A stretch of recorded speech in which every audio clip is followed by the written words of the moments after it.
Good morning. Welcome back to Good Morning Anambra. My name is Chidinma Oranwa. This morning we are looking at the topic health and lifestyle, preventing spread of Lassa fever. Lassa fever is an animal-borne ailment that is being transmitted by the common African rat, and it has bounced back in Nigeria. In fact, it has actually killed one in Anambra State, and that's why we are here today to look at ways we can curb the spread of Lassa fever. And with us in the studio this morning is Dr. Afam Cyril Aneme. He is the Acting Director of Public Health. You're welcome to the program. Good morning. All right. And also, I'm not forgetting that I have my colleague right here with me this morning. I'm talking about Ajulu Chuku Okabwe. Ajulu, how are you doing? I'm doing good. Have you ever seen someone suffering from Lassa fever? No, but I've known Lassa to be, you understand, coming and going in Nigeria right from when I was in primary school. Wow. Yeah, I know. But to hear that somebody is already dead in Anambra from this thing, I'm beginning to look. I'm beginning to be, wary, and then probably get to be on my toes. Probably maybe the doctor will educate us more. Sure. That's why we are here. Because part of our duty as the media is also to create awareness and let people understand that this thing is still here with us. Like I said, it's kind of endemic now because today you hear about it, tomorrow you think it has disappeared, and tomorrow it's resurfaced again. Okay, and that's why we are here today to talk about it. Okay, like I said earlier in our introduction that one person have already died of Lassa fever in Anambra State. So I want us to talk about how the state government have handled this. Now, upon hearing about this, the death of this patient that suffered from Lassa fever, what has the state government done so far to see how we can curb this and stop the spread of Lassa fever in Anambra State? Yes, the government has done quite well so far, and upon noticing a case suspected to be Lassa fever here in the state, and what we quickly did was to, by the time we began suspecting at health workers under government that we have a case of Lassa, we made effort to make sure that the person was sent to the right place so that the containment processes can take place. And that was at the teaching hospital here in Nnewi, where the individual eventually died. Yes, because the doctors who first began the treatment began the suspicion also. And then eventually when the person was operated upon, the wounds refused to stop bleeding even after being closed. That was when the suspicion was heightened. And then the people working at the teaching hospitals began making calls, reaching Ministry of Health, Department of Public Health, Epidemiology, Disease Surveillance, and so on. And everybody, including partners WHO, we moved into field. Sample we are taking immediately. These were instructions of government. And then the diagnosis was made somewhere. And then it came out to be a clear-cut case of Lassa fever. Then since then, some other things government have done was to increase surveillance and then do more of contact tracing. A history of the individual was taken where he started becoming sick, where he was working, his family members, the doctors that saw him at emergency, the ones that operated upon, the places he went through, 2 hospitals he visited before getting to teaching. All these people are being traced now to search for possible signs and symptoms of Lassa fever. Why this is happening, many of them were isolated. Not really taken to an isolation place, but they weren't allowed contact with people. They were asked to stay home. Stay home. And people are watching to make sure that they actually stay home. And then they're being visited. Then PPEs are getting provided for doctors and health workers, particularly the ones that walked around where these patients moved around, to make sure that those individuals are protected. I mean the health workers. So that if peradventure, may God forbid, they have some incubation of the illness going on, it will be discovered and treated and handled in such a way that they don't get others infected in the process. But so far, the contact tracing we are doing, we haven't found a case. And the way Lassa is, within the first 3 weeks, if you have it, some symptoms will manifest. And those being isolated so far, nobody has thrown up the symptoms. But still, it's important that we come as ordered by government today to be here. They asked me, my government of Anambra State, I made it possible that I come here today to begin the sensitization all of us are talking about. But it doesn't stop here. we have disease surveillance and notification officers in all the local government area of this state. We've mandated them, look at the signs and symptoms of Lassa fever. Keep spreading the news. Keep motivating the doctors. Keep sensitizing the doctors and other care workers. Because when Lassa is coming, it is coming with symptoms that will mimic malaria, upper respiratory infection, and things that you will rarely think that it is Lassa the person is incubating, until we begin to see bleeding from orifices, the nose, the mouth, the wounds, and even the urethra where we urinate. At this point, it has become a severe disease. But so far, both the minor and major symptoms, we haven't seen any in those being isolated. Now that you have mentioned the symptoms, before we even talk about what actually causes or bring about the Lassa fever, you've mentioned the symptom. Do you mind telling us what the minor symptoms are? Because it's better that we notice it on time and see if it can be curbed. Yes, the minor symptoms include a feeling of unwell. We call it, for us doctors, we call it malaise. Malaise. Okay. You just know that you are not well, but you still find it difficult to describe what is happening to you. That is one. Headache, very mild fever. These are the very few symptoms you can find. But these are the things you must find within the first 1 to 3 weeks. Then if it is not, this is the point where if there's a high index of suspicion, a clinician will know that since we now have Lassa fever around, if you see any person presenting with fever, headache, this malaise, weakness, then you may be treating your malaria and be making your diagnosis and so on. But the thought just have to be there that it's possible this is Lassa. And then you tell the individual, if you have this, if you have that, please let us know. Then, but the other things, the major symptom or the more challenging symptom that will get people scared is when you begin to see abdominal pains, mainly bleeding. Bleeding is a hemorrhagic fever. Hemorrhage means bleeding. Once you begin to notice bleeding usually from unusual places, you see blood coming out from the nose, from the mouth, even from the ear, from the urethra where we urinate, even from our nose and anywhere, it has become serious. And then at that point, you may begin to have things like neurological symptoms like tremor. Person his stance is shaking.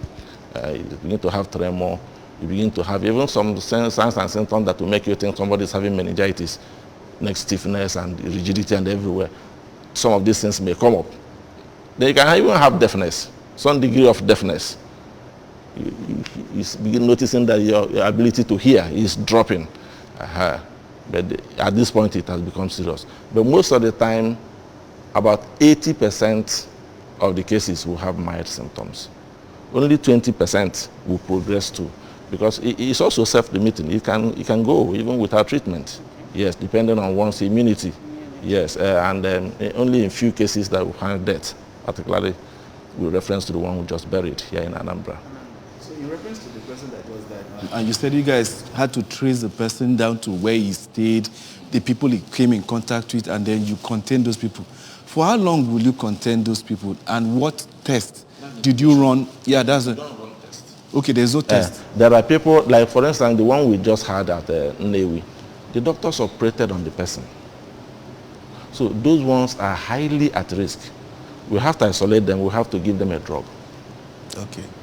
No vaccine, no vaccine. The particular drug we use in treating people who have Lassa is what we give them.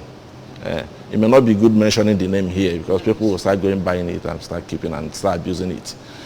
This is what they were given. And then there are other things they were asked to be doing, like drink plenty of water, watch yourself. If you notice this, speak on time, something like that. And then don't go out within this incubation period or the period we have isolation period. That's what is happening now. And good enough for us. Nobody's throwing up symptoms so far. So you are going to keep them for like 3 weeks now. Yes. So after 3 to 4 weeks, if nobody shows symptoms, then they are free. They are free. They are free. Okay. Yes. Now, what actually are the major causes? Of course, I said earlier that it's being transmitted by the normal, the common African rats. But does it mean that it's whenever, maybe if a rat fizzes on something that we eat edible, that we can now contract the Lassa fever? Or is it any particular rat? It is this common one we see in homes. The common ones. Yes, it is common ones we see in our homes that is troubling everybody, making all the noise at night and getting our food contaminated. It does that by, not every rat will transmit Lassa. It is the one already infected. Okay. But our problem is that we don't know. You don't even know the one that is infected. So it's better to prevent them coming close. Just do the war against rats and stop rats from getting in contact with leftover foods, plates, beddings, even our floor, because they urinate. The Lassa virus is in the urine of infected rats. And if this urine happens to drop in our gari, drop in our vegetable, drop in the place you've washed, it becomes a problem. Then you can get it by eating those, by ingestion or by inhalation. Yes. Lassa virus can survive to a good extent in dust particles or particles of food that's around. And when you are sweeping, those things that come up in form of dust, it doesn't really require to travel for too long, Lassa, in air. But within very close, short distances, it can get into somebody's respiratory system through the nose and begins to cause the problems. So it's mainly by ingestion of food or inhalation of a particle infected by the Lassa through the urine. Okay, urine. It's more of urine. Physics is there, but it's more of the urine that does these problems for us.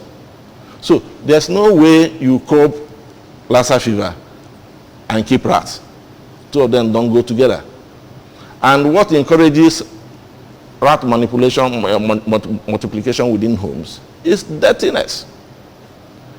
Allowing rat access to leftover foods we keep in the house, access to gari that we have kept in a basin, access to semovita that was packed somewhere, access to our yam. It will go and eat it. You're going to eat it, it mustn't be urine. It might drop the urine there, but even the saliva and the things in the mucus of the mouth of the rat, it can also be infected with virus and by the virus. And it goes to eat your yam, goes to where you pack rice. It's usually associated with where we are. Rat is very good, feels very good staying with humans. And they multiply in numbers. And the good thing we are not doing ourselves is the way we are building now. Both government and individuals, we keep clearing the bushes where ordinarily these rats will stay and remain comfortable. But we'll ask them to leave the place that God has made for them, come into our house by building sporadically without control. The other time, Deputy Governor even said it himself, that we are going to have more challenging emerging diseases because of the history of the COVID, how it came through animals.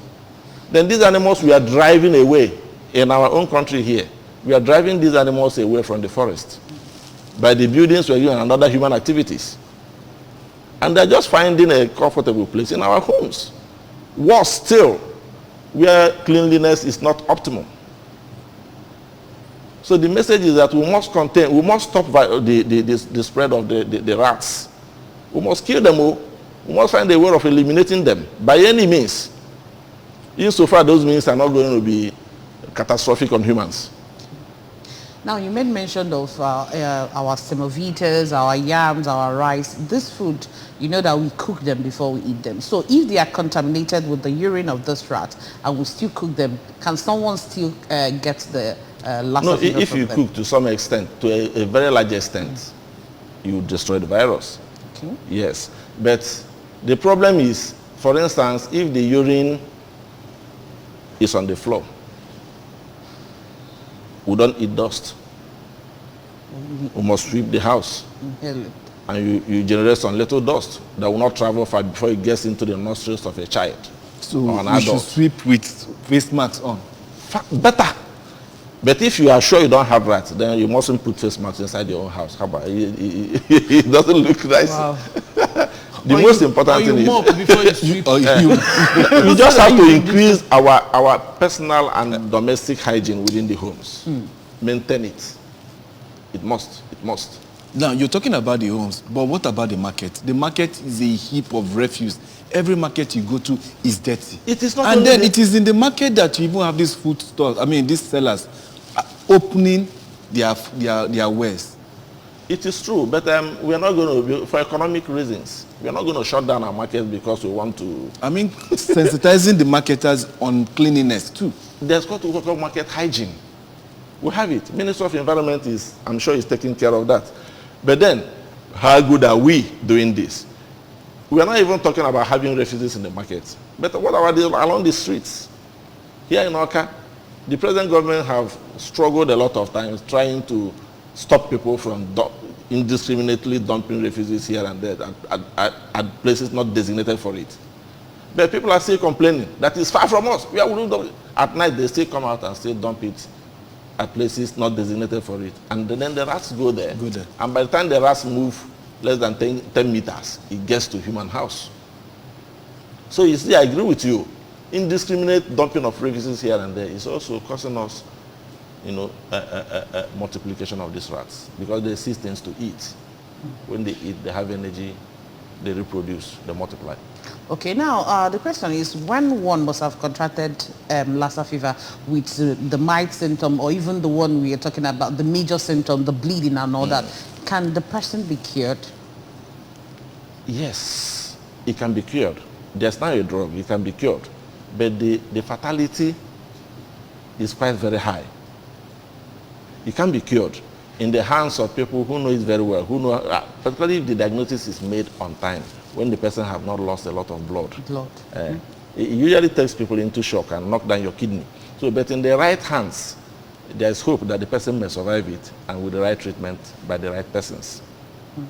But this present government is laying a lot of emphasis on preventive medicine. Of course. Yes, preventive medicine. And it's part of what we are doing here, sensitizing people, educating people, even healthcare workers, that it's time to be alert.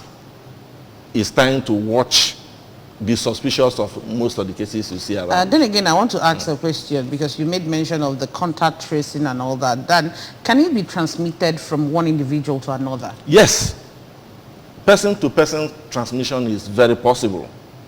But where there is no fluid exchange, it will not occur. If you touch me now and I have a Lassa virus, you're not going to have it. But through our wounds, through the cuts we have, if I'm infected, I can transmit it. It can be transmitted from me. Maybe through the person attending to me as a medical professional. Can transmit it from me to the person treating me, or from me to another person. But simple contacts, like if you shake me now. What about sexually kissing and all that? They are there. Okay. They are there. There are possible causes because fluid is involved. Fluid is involved. It is usually urine, fluid, blood. But simple minor contacts like handshakes and so on. But emphasis also is on, once we begin to have cases like this, we increase our personal hygiene. The hand washing is also key here. Any little thing you do, wash. Wash your hands. You finish whatever. This is no more time we limit it to when you come out from the comfort room. No. But like if I'm leaving here now, wash. If I come out of my car to get into my office, wash again. If you're at home, keep washing. And washing very well. With soap? With soap. It's part of the personal hygiene that must be in place now that we're having Lassa fever. So for office environment, what measures can one take in order to reduce the spread of Lassa? Disinfectants, will that work? No, it will, but the work should be done more at homes. And at places where we suspect rats are in good numbers. And it's usually the homes, because even in offices, we have rats, but if you ask me to do a comparison of where we have rats more, it's more at homes because of the food and leftover foods, food items, raw and cooked. And then we have refuses we generate, whether you like it or not. The moment you cook, you must generate some waste. These are the things that, but in offices, we don't do that. It's rarely done in offices. So you are not going to find rats so much in office than at home. It's more at homes and where people stay in large numbers. Even in hospitals, come on, we have rats because of too many patients that have to come into the place. They bring in foods, refuse are generated on a daily basis. You are bound to have rats. Such places, hygiene of such places has to be. Okay, so now that we have this problem at hand in Anambra State, what is the government doing? We've talked about the contact tracing of the people that had contact with the person that just died. But now, generally, what are they doing to see that the spread of Lassa is curbed, that it doesn't spread so much in Anambra right now? What government is doing right now, we've put up a memo which his governor actually asked for by himself. Bring me a memo on this. Tell me the things you want to do here, we want to support. And what we included is that we want to sensitize every surveillance activity we have in this state. Surveillance, that is active watching, active searching. We get to train people again, retrain them, even health workers, retrain them on Lassa fever. We included that. We are going to be continuing the contact tracing as this one is, because even after tracing the primary, what we are doing now is primary. It is still necessary that you do secondary contact tracing. The persons he came in contact with, these ones can be very difficult because he's dead now, so nobody will give us that. But if he's alive, he will be able to say, I went here, I went to the other plan. And all the places such persons visited within the last 1 to 3 weeks has to be combed and ensure that those people are, made to know that the person you had in contact had it, or you need to isolate for some time, watch out for this, watch out for that. We included that in what we wrote, that we need active search of more cases. Then we also included that we need to train on sample collection for health workers, because they are the ones he kills most. Once we have Lassa, check out the number of people he kills. It's more of the health workers, doctors and nurses. It's true. It's part of the hazards associated with our work. But somebody has to do that work. And then provision of PPEs, something that will protect those who are searching for these illnesses, is part of the things we included for government. And very soon, funds are going to be provided, and we begin the trainings that are necessary. How to collect the samples, how to transport them, how to preserve them, and then take them to places where we will do the diagnosis and get the result. Unfortunately for us, we don't have a place yet to diagnose such illness here in Anambra State.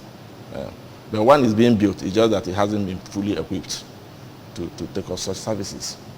Currently, this week, we had cases of diphtheria ravaging some parts of the north, you understand, killing up to 34, if I'm not mistaken, I think in Kano State.